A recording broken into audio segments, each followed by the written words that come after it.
Hello and welcome back to Cooking with Jackson. Today, as you've seen in the title, I'm watching every single Despicable Me movie in chronological order, which means I'm going from Minions 1 all the way to Despicable Me 4. This is going to be a long day, boys, but we're going to get through it. And first off, we have Minions! So I sat down at 6 AM and started watching. Bruh, bruh, bruh, bruh, bruh, bruh, bruh, bruh, bruh, bruh, bruh, bruh, bruh. This is a major problem. Minions is about, well, the Minions. And as the poster says, meet Stuart, Kevin and Bob. They will be the main characters for this story. And this is the first time I experienced Minions was when I was on holiday in Turkey and someone said, do you want to watch the TV or do you want to play? And I said play, but they thought I meant press play. So they may have sold a tad, but you know, I'm glad because I only remember this opening scene like with the credits and the final boss with Big Kevin. Queso in the Wild be like, yeah! The Minions embark on a terrific journey to find a master, including the dinosaurs, the army, and even man. But it never works out for Minions, so they have to go into hiding. But there they don't have any purpose. So Bob, Kevin and Stuart go out in the world, all to find a mini boss. But their luck finally changes where they see Villain Network Channel on the news. So they head off in the direction of Scarlet Overkill, one of the best supervillains in the world. I just wanted to point out that here, you are zesty, ma'am, or man, I don't really know what you are. And we're just going to skip to all the way to 54 minutes in, and you're just not that guy, are you, really? Get out! You could say they're locked in. What the hell? Also, you're not scaring anyone, you're not tough. Scarlet then steals Stuart and Bob, but by the way, why does she look like she's trying to squeak a wee turd out? Was there really a need to become this big? And you could kind of say he's massive. But Kevin is thought to be killed by Scarlet Overkill. But is he dead, really? Of course not. He's got plot armor and he's the main character, so of course. There's all a happy ending and Stuart shreds it on guitar. I don't know what this is though. But is there a happy ending? Because just when they thought it couldn't get worse, Scarlet steals the crown again. But she is quickly frozen by a mystery person, and he is Gru! This is our first introduction to Gru, and she stops Scarlet Overkill. So I just got out of watching Minions 1, the first ever prequel, and I'm going to say that was an 8 out of 10 movie. It was pretty perfect, there wasn't much wrong about it, but it was only like an hour and 20 minutes, like, so just be short. But now, we are led very easily into Minions 2, The Rise of Gru. And I do actually have this on DVD, so here we go. There we go, so let's lock in. I did actually go with my dad to the cinema to watch this. It was actually banging in 2022, and so here we go. This is a great intro and actually introduces the characters or villains, being the Vicious Six. And why does John Claude's text look like the Ice Pop Prime flavour? Hey, I'm just saying. Wild Knuckles goes on a heist, but when he is going in the getaway car, he gets abandoned and killed by the Vicious Six. I ain't even gonna get mad. I'm young, black and rich. Cool intro, by the way. We get taken to Gru's school, and man, she just wants to go home. This poor teacher, bro. That kid has something wrong with him, but who is that in the background? She's starting her villain arc. We'll be seeing you in Despicable Me 5. And Gru's here. Bro's got that rig. In all seriousness, this is where we're introduced to Gru and the Minions. A fart grenade allows them to have the whole place to themselves, so booyah for that one, I guess. Gru plays a Vicious Six tape in the car, and he realises that he has to go to an audition. I mean, what even is this? Like, we meet the Minions, and we see all their famous antics that we love. That guy wants to be more than friends. We then meet Otto, a mischievous little goober who will be important for the story, and a king of yapping.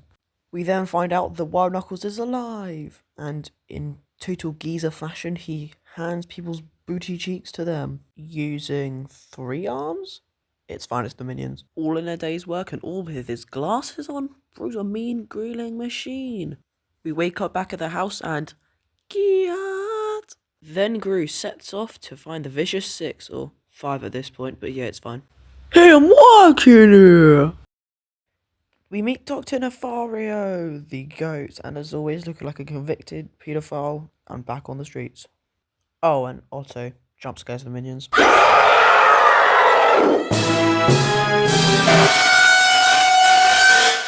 Nevertheless, Gru embarks on the mission and auditions at the Vicious Six tryouts. It's just a rip-off of Britain's Got Talent, isn't it, really?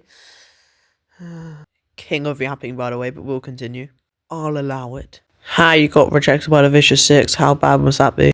But Gru uses Dr. Nefario's invention to steal the stone.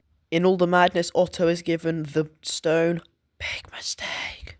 Back at the lair, it seems like a party, but then we find out that Otto lost the stone. Total plot twist I did not see coming right there. Insane. And what's worse is he traded it for a pet rock. Like, that's what I would do when I was 2. Also, just a side note here, how has Otto got braces? Do Minions just have, like, human problems as well? Oh, they're evolving. And then this guy's not got a mouth at all. How down bad do you have to be to fall in love with a rock, though? Gru then kicks the Minions out, and then he gets kidnapped. Get what you deserve, I guess. The Minions then set off on a reconnaissance mission for Gru. And for the stone. And that leads them to this ginger goober. I mean, you can expect a ginger to have a pet rock, though. Otto sets off for the stone, but the Vicious Six set off for Gru. Minions tried to go to San Francisco, so why not just hijack a plane? I'll tell you why not. Because of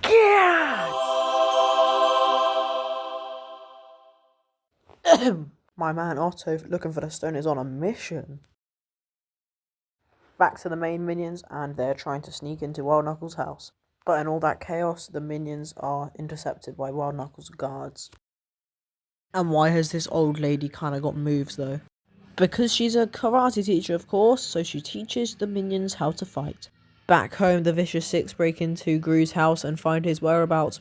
And this is kind of a sick dojo, I'm not gonna lie. Look how happy Kevin looks to be there. Stuart really thought it was him, but then he just got beaten up so badly by this little dummy. Dummy. And somehow, against all odds, Otto has done it. He has retrieved the stone. This looking goober saved Gru from death. Yeah, sure. Why was this actually kind of peak in 2022, though? Wild Knuckles and Gru start bonding and go on a heist together, because that's peak father and son, or whatever, grandfather and son bonding time. Haha, good teaching there, Wild Knuckles. It turns out Gru stole the Mona Lisa, and this was just held up in a bank? Why does Wild Knuckles kind of look faded out of his mind, though? But the Vicious Six, before they get home, destroy Wild Knuckles' house, leaving him devastated, which also leads to Gru and him having a fallout, which made Jackson very sad to see. But they do say that every cloud has a silver lining, because Otto and Gru meet back up with the stone. This silver lining just got peed on like some bed lining, because the Vicious Six arrive, or 5, and capture Gru and tie him up onto the clock. The final act is upon us, folks. Why is Wild Knuckles coming in like a WWE villain, just about to make his return? The Minions then unleash their true power on these goobers, and as Vin Diesel would always say, it's all about family, son. Look how scared Wild Knuckles looks. Yes, Wild Knuckles is killed by Bell Bottom. He will be missed, and there was a huge funeral, which was very sad. Especially for Gru. And as Otto serenades us, we realise that Wild Knuckles did not die, and it's a happy ending after all. Yeah! Yes, sir! So I just finished Minions 2: The Rise of Gru, and it's just a step up from Minions 1 in just pretty much every way. So for that, I'm going to have to give it a 9. It's even shorter than Minions 1, but it's funnier. I think it's got a better story, and yeah. And that was a pretty peak ending with Otto just... Anyway, that's a 9 out of 10 movie. We're moving on to the very first non-prequel, like the actual main films. Here we go.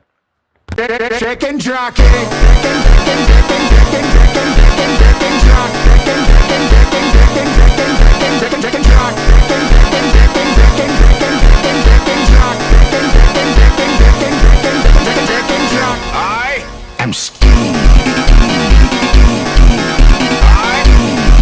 That's pretty much the worst part of this film because this is flawless and the guy got run over in the first 20 seconds, so it's pretty peak actually. Then this little goober has the audacity to jump into the pyramids of Giza like he's him or something. But then we meet Gru. Gruzif. Master Gru. Mr. Gru Gru. Gru Gru Gra Gra. Okay, I'm done, I swear. And this is actually a pretty cool callback to Minions to the Rise of Gru. Which really, Minions to the Rise of Gru. Callback to this, but I digress. This is a dandy little contraption, isn't it? Gru goes to the bank for a loan to get the money for the moon, and he's talking to Billy Badballs out here. Gru, you cannot be scared at this guy. Like, come on.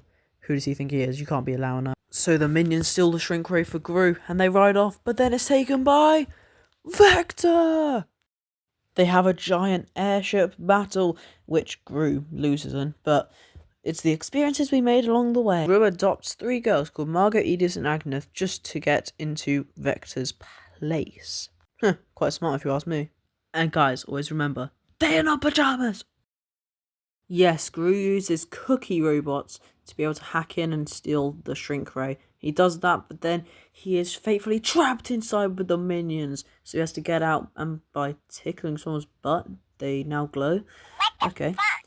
They do manage to get out, but not without a shark encounter. Ah! And it's crazy that the Gru meme template was created here. And we're not even 57 minutes in. And this is kind of some deep stuff, not even a third act. We don't have money, but we have hope. And after Pancake lands on Dr. Nefario's head, we realise that Gru actually likes the girls, and that was all over a Pharrell song and Storytime with Jackson incoming, so I'll give you a warning if you want to skip, which you won't be able to because I'm not going to give you a time, so you're just going to have to listen. So, when I was at Bournemouth Airport one time looking at the red arrows with my father, we saw a truck, a blacked out van come past us, and it had Pharrell Williams in, so that's pretty sick actually when you think about it.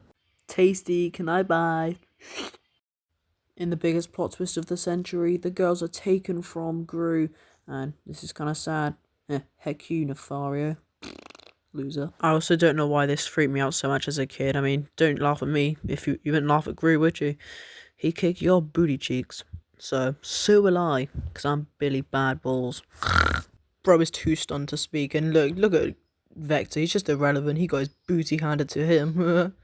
And Gru is in space, and he shrinks the moon and just puts it in his hand like that. But he sees the dance recital, so he goes there, and he's just casually making my way downtown. But he's late for the recital. But what is this? Vector has stolen the girls! Whatever shall we do? Gru is so tough for that, not gonna lie.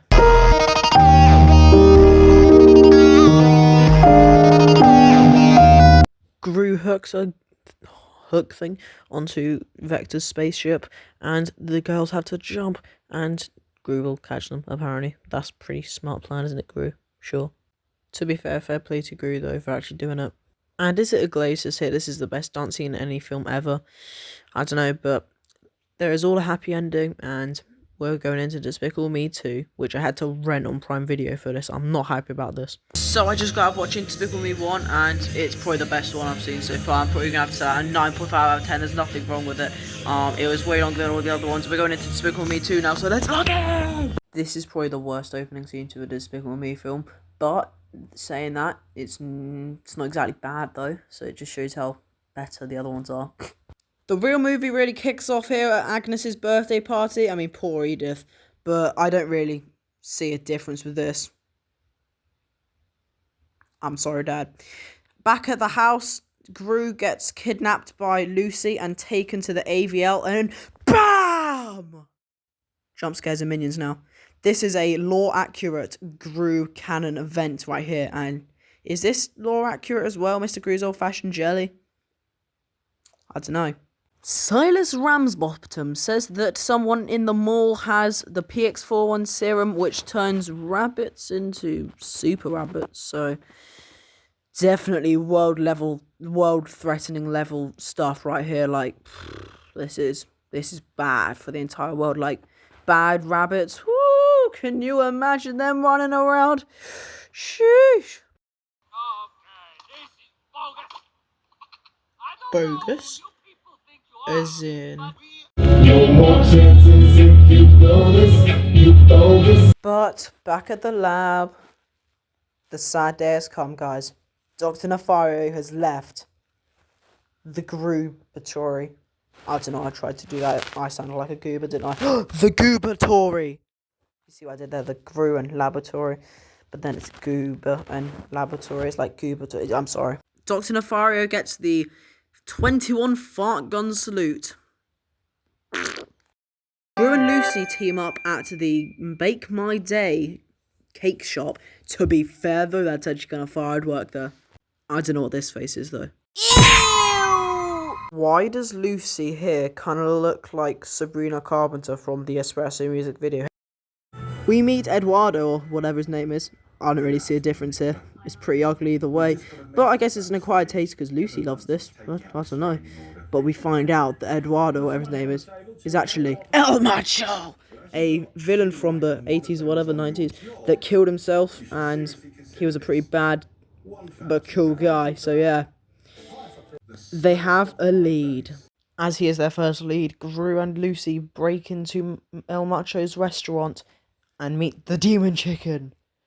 He looks like Gruken. I don't know, that's pretty cool. He has X-ray vision goggles, which helps him find some salsa. El Macho turns up, but Gru and Lucy get away. With the help of the minions, of course.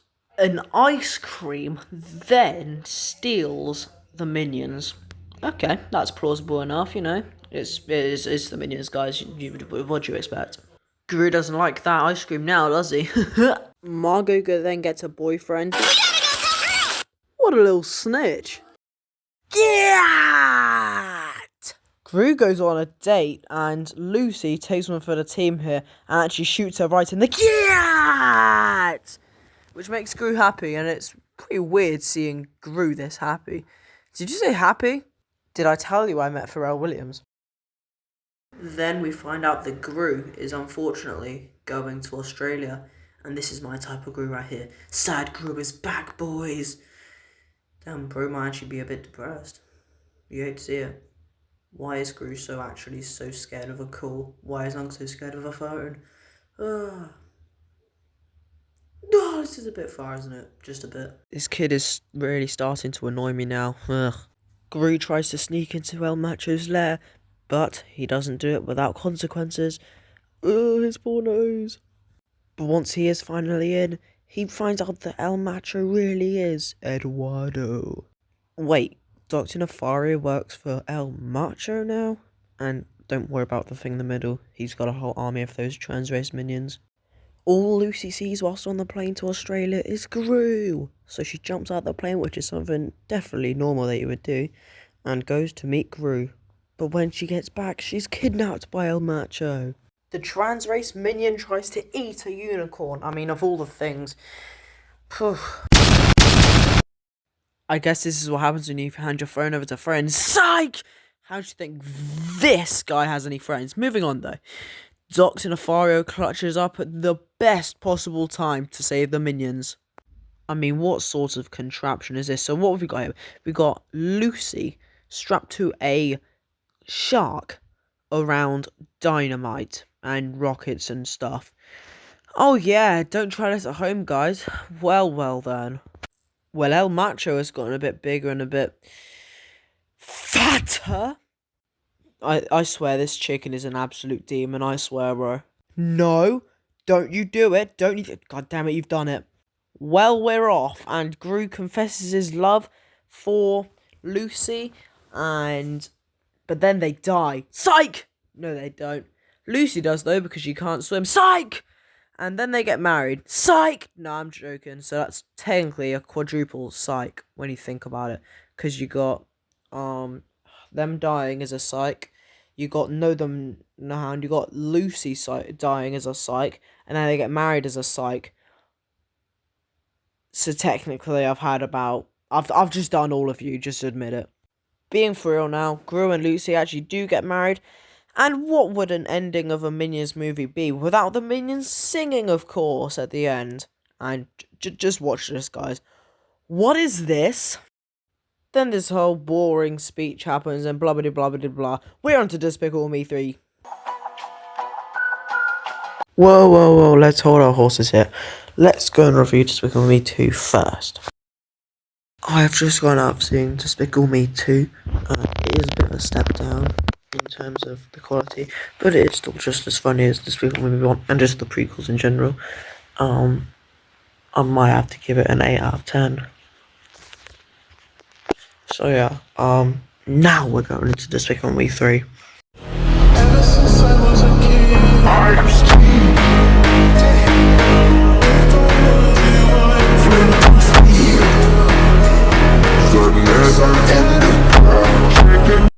The film starts with Balthazar's Brat's bizarre rise to fame, and it directly goes into a heist for the diamond.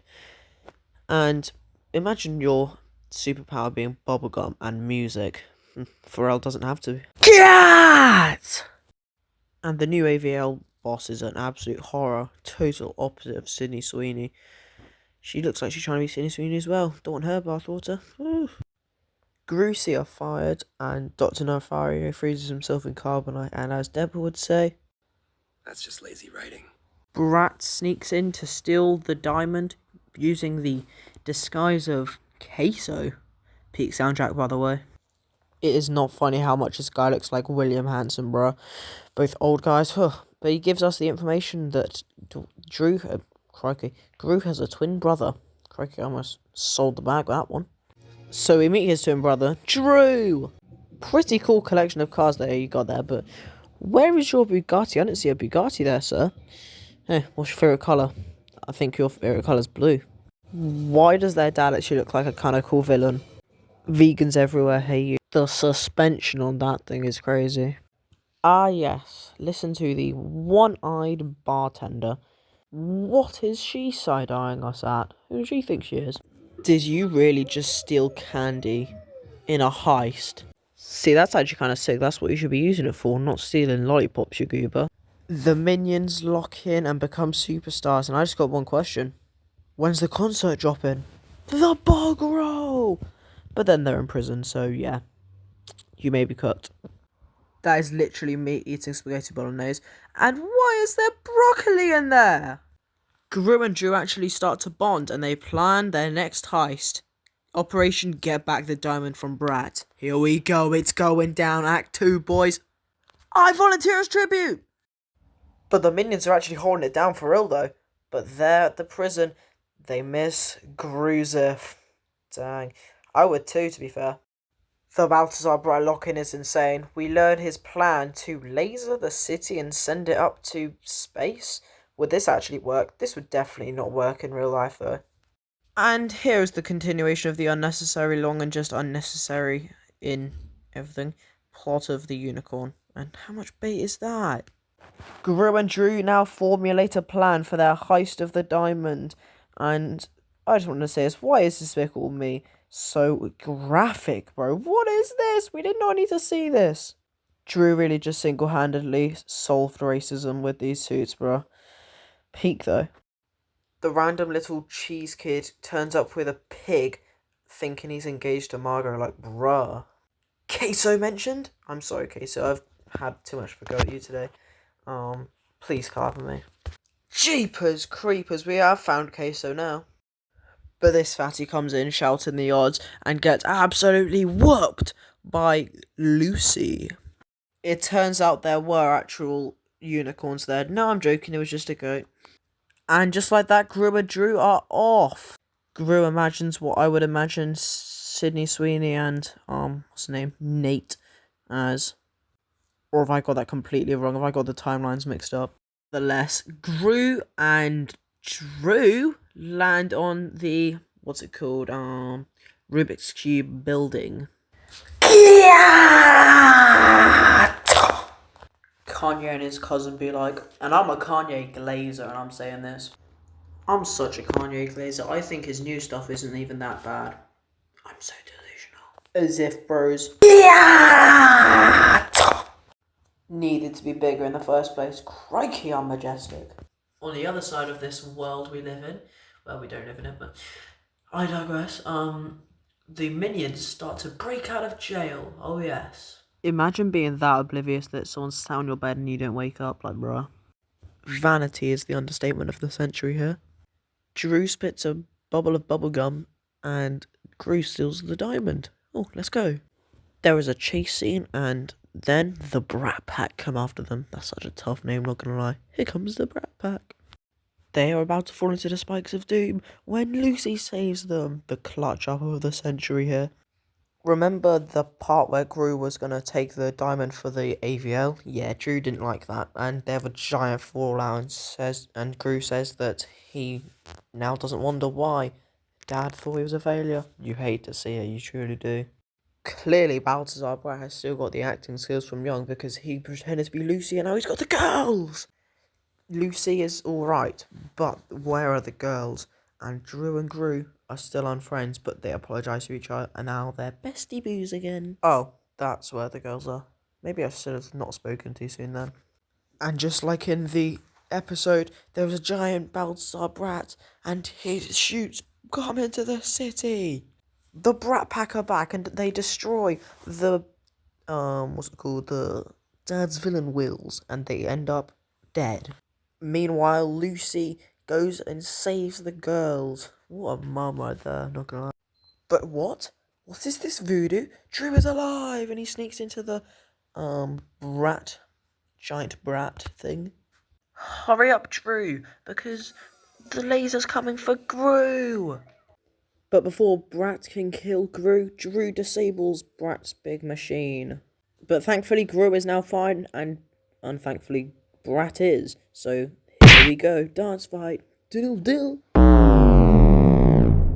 Oh my gosh! Blood gets shanked up. God dang it, now he's got the piano. Gru, level up! Drew and Gru are fine, and it all ends with a happy ending because we can't have the villains win, can we? Gosh, this is just why Infinity War and Endgame are so good, bro. Onwards and upwards, let's go to my nans. You'll see why later. I actually drew the scene where Agnes gives away the unicorn. This is crazy. This is what I was talking about my nans, because this is all my nans. Fridge. So I just finished Despicable Me 3, and that I think is literally the best. That is like a 10 out of 10 movie. There's nothing wrong with it. Maybe it feels a bit longer, but that's still... They're all gonna finish around an hour and 20 minutes, so... You worth it.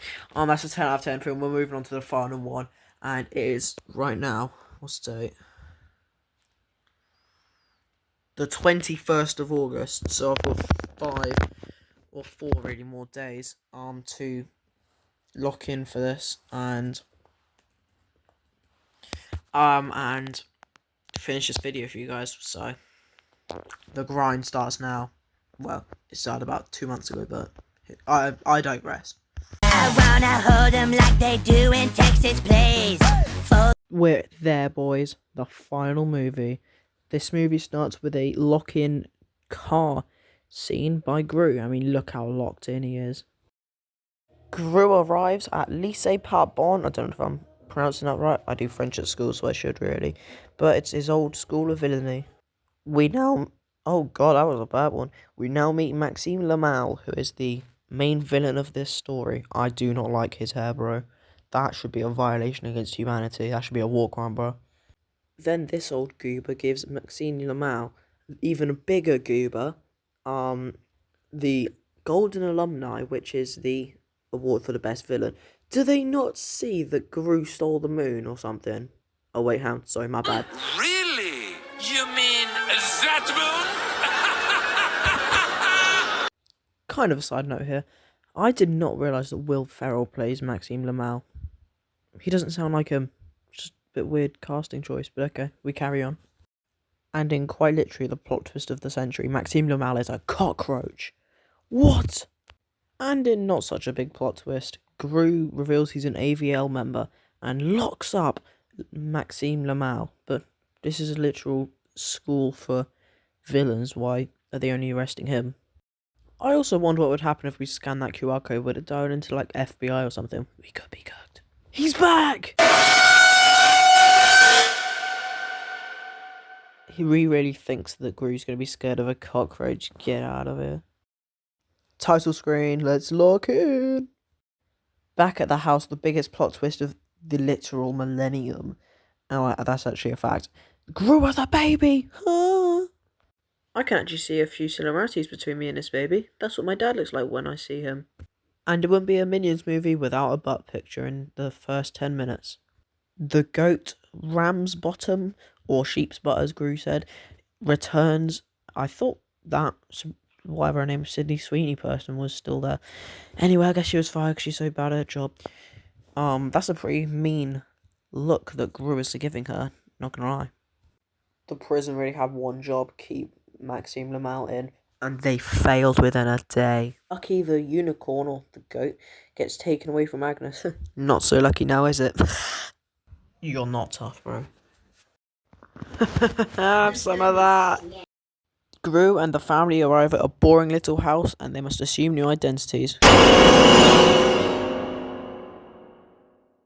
I love how all these cockroaches are never mentioned again in the film, but we find out that Maxime Lamal's master plan is to kidnap Gru's baby. That's some sick stuff there, Maxime. Gru really be out here looking like my dad going to golf, bro.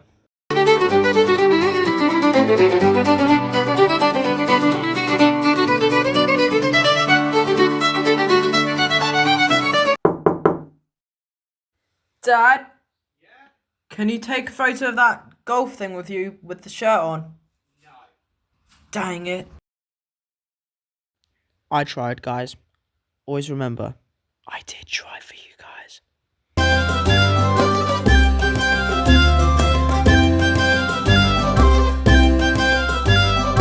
Right, back to the story now.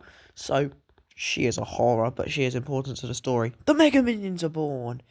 There is this guy that's just strong. This guy is a laser eye. They have a big obsession with lasers, don't they, these last two films? This guy looks like a banana. Never mind, scratch that. This guy looks like a banana.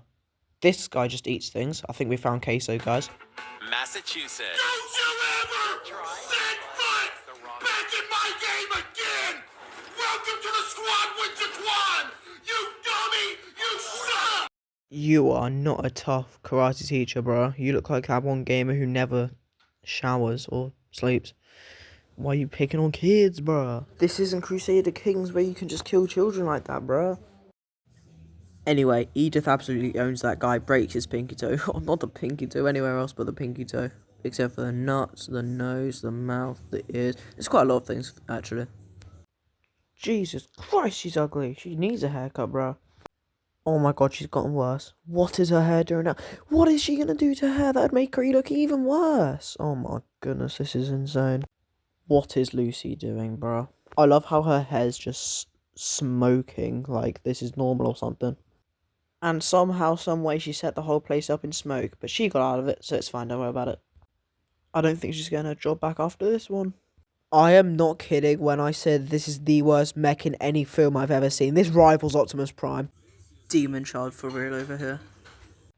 There are two things to note here. One, what did Gru do to deserve this from his own kid?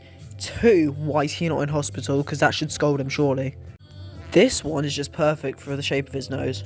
The fact Poppy is actually more menacing than Lamal is actually insane. Poppy knows Gru is Gru, so bribes him, well, blackmails, whatever you want to call it, into doing a heist with her. At this point, I'd rather take Poppy's playtime than this Poppy. Whew. Grinch smile. This is who Gru's scared of. You've got to be doing better than that, Gru. We get some Gru lore. Insane, I know, right? Gru is singing Karma Chameleon at the old school, and that was what Maxime Lamal wanted. So, he basically stole his song, and that's what he's mad about. That's the entire backstory of this film. Wow. We got trans Gru in Despicable Me before GTA 6. I'm sorry, guys. Back in the present, Maxime Lamal makes his first kill, making him an actual legitimate villain. Well, maybe not a first kill, but you know what I mean. How has this woman gotten any uglier? A chase ensues in the shopping aisles, and this woman is a proper warrior, bro. She be withstanding anything.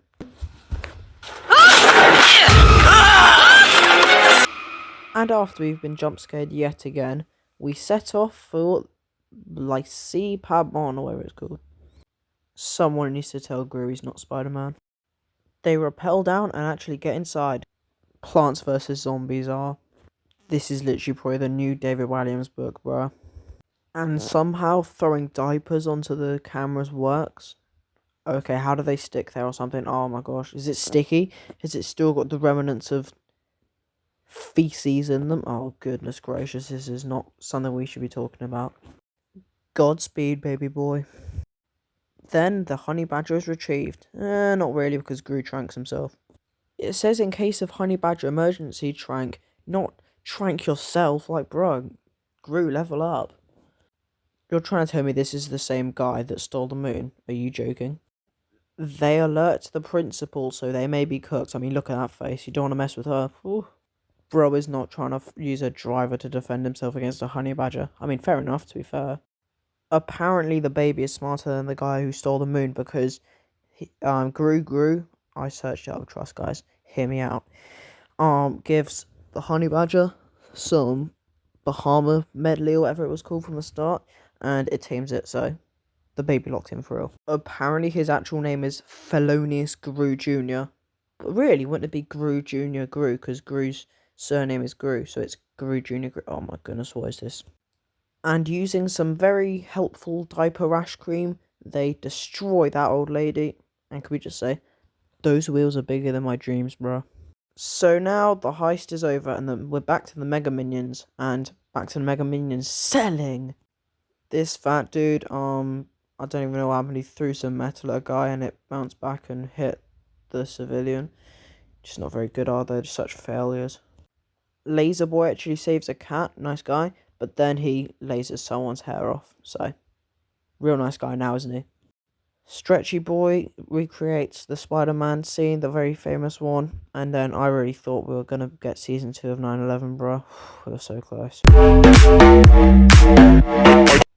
This fat brother out here eating bombs like Queso eats food every day, bro, and he's still fine. Oh wait, no he's not, we're fine now.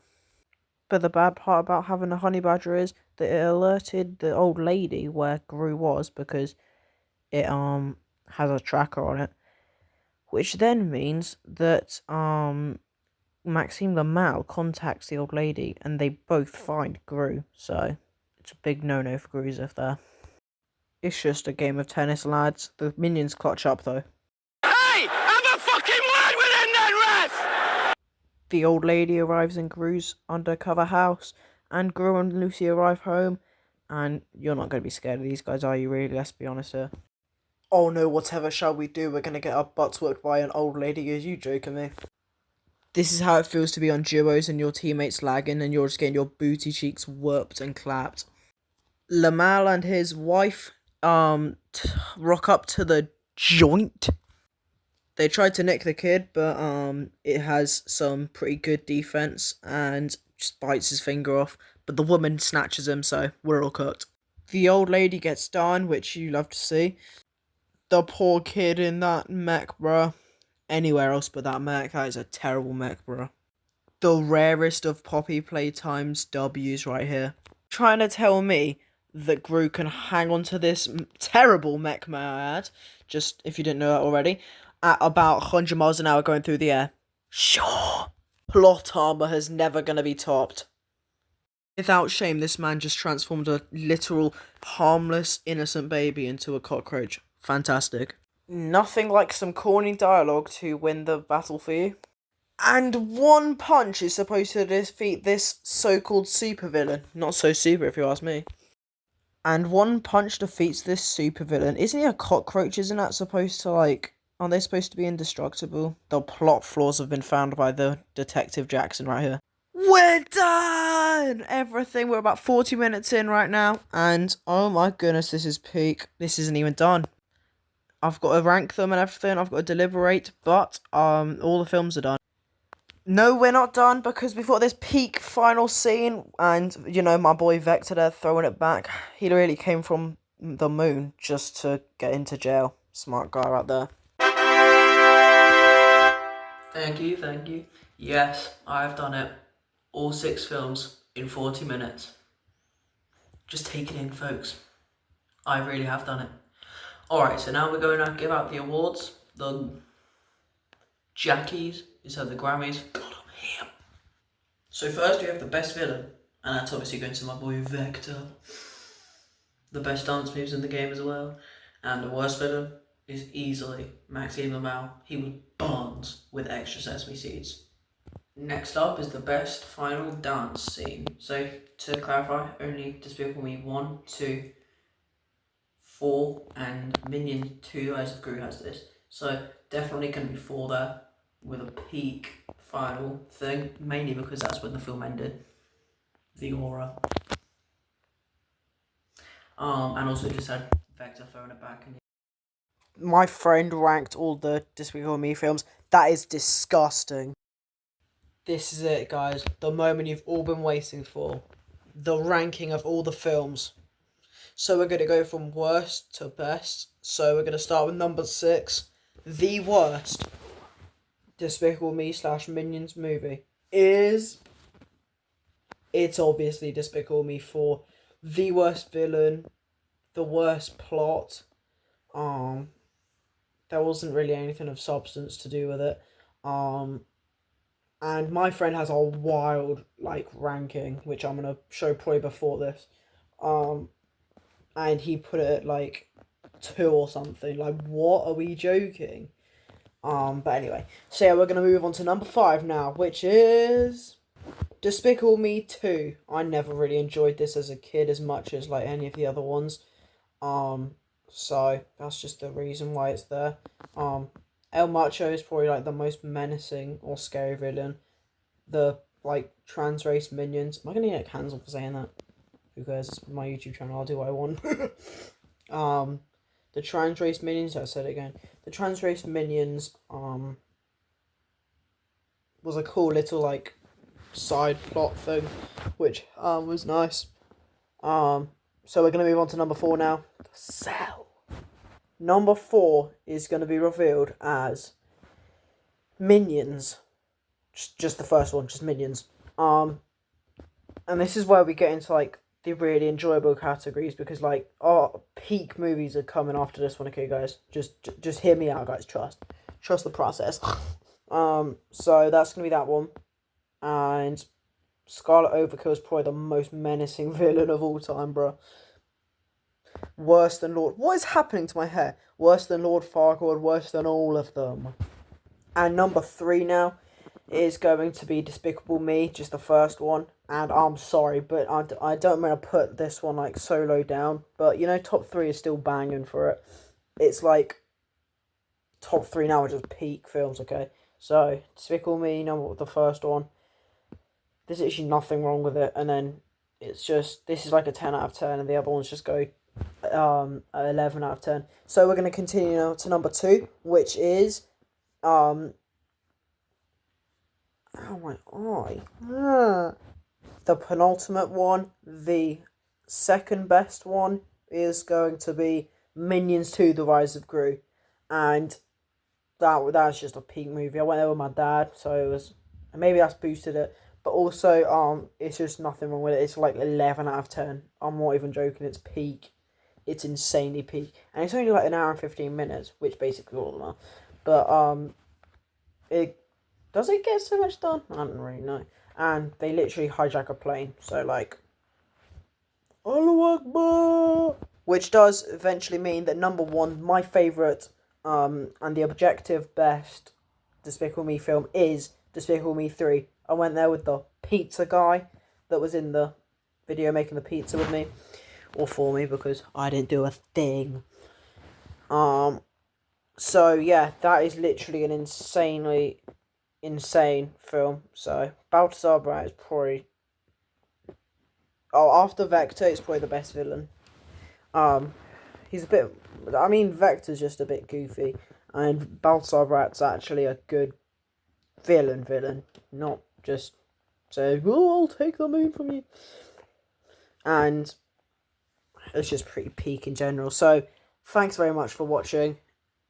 You like, please just get this to 1 million, get this to 1 million views, and make this entire summer that I've spent doing this video. I've had about 10 hours of screen time today, just on CapCut. Make all that worth it. Please like and subscribe. I'll see you in the next one. It's going to be an entire year before I upload my next video, bro.